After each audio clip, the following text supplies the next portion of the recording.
వాళ్ళ మనసు, ఆ పొయ్యిలోనే పడుకుంటుందంట. హల్లెలూయా.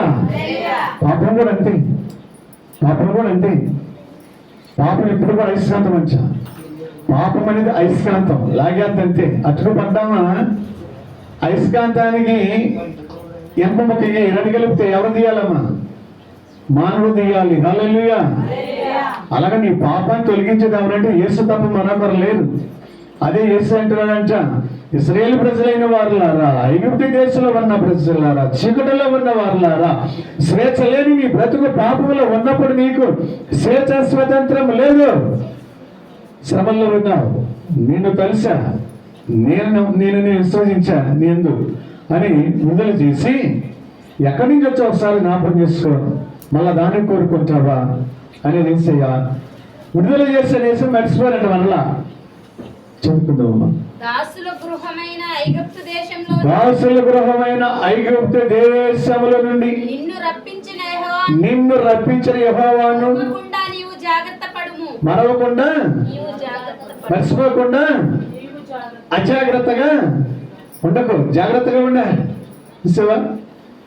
లేకపోతే నువ్వు మర్చిపోయావంటే అర్థం ఏంటి? మనలా నువ్వు దేవుని ఆజ్ఞను తిరస్కరించావు. ఇంకా తెలిసి అయితే మనకి క్షమాపణ ఉండదు. ఆలోచించండి. ఇంకా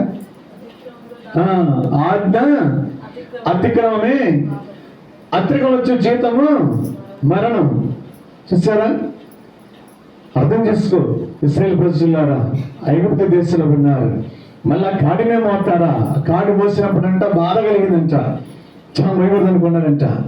ఉన్నంతకాలం కాడి మోసాడు, పాపంలో జీవించాడు. పాపంలో జీవించిన తర్వాత అంట కశ్యపుడు ఇర్త పుట్టిందంట, మళ్ళీ ఆగాడంట, మళ్ళీ దాన్ని కోరుకోవడాలంట.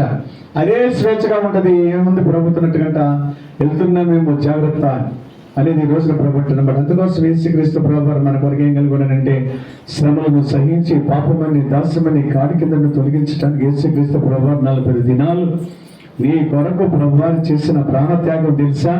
మరువలేనంతగా మనం మర్చిపోకూడదని చేయగలిగిన వారికి బిడ్డడు చదువుకున్నాం. ఎవరంట? నీ దేవుడు ఎవరమ్మా? నీ దేవుడైన యెహోవాకు ఎవరు భయపడాలంటే మనము? నాకు మీరు భయపడటం కాదు, మీకు నేను భయపడతాం కాదు. మనుషులకు భయపడతాం కానీ దేవుడు భయపడాలా. ఎందుకనంట ఏసే కనపడతలా, దేవుడు కనపడతలా. ఒక మనిషి దగ్గర మనిషి చేయాలంటే భయపడతాం. చూస్తారు ఏమవుతుంది లోకంలో, చూస్తే సిగ్గొస్తుందేమని కదా చేసేది అంటున్నమాట. ఇప్పుడు ఏంటంటానంటే నాకు భయపడు, నీ దేవుడైన యెహోవాకు నువ్వు భయపడుము. హల్లెలూయా.